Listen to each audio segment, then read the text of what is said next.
Dans cette vidéo, je souhaite te donner 113 conseils.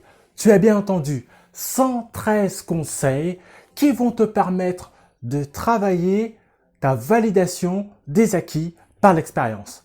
Et on va voir plusieurs secteurs. On va parler de ton organisation, de la manière dont ça se passe pour ta préparation de ton livret 2, de ta présentation, comment ça se passe le jour J, comment gérer le jury, tout un ensemble de choses très intéressantes qui vont te permettre en tout cas de grandir. C'est vraiment l'atout qu'il y a à regarder toute cette vidéo que j'ai enregistrée spécialement pour toi.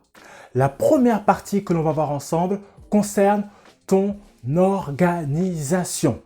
Le premier conseil que je te donne, c'est de te fixer un planning d'organisation qui va te permettre de planifier, de structurer les moments précis auxquels tu vas travailler. Et ce qui est important ici, c'est de planifier ton organisation en fonction de ton rythme personnel. Certains sont du matin, d'autres sont plutôt du soir.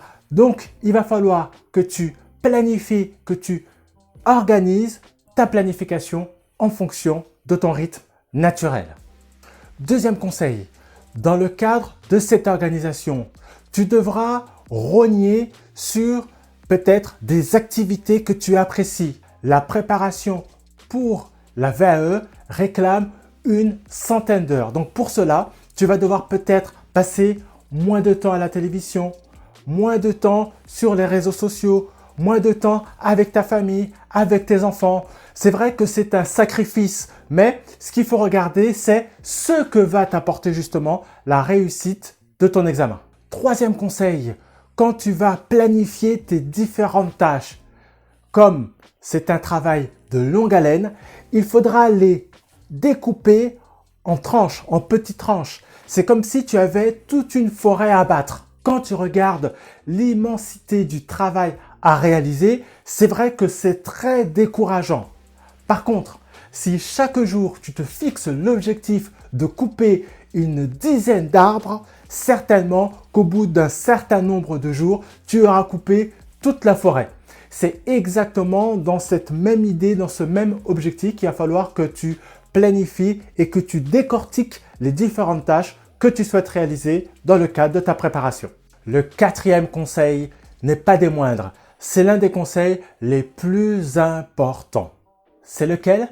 Fais-toi accompagner pour ta VAE.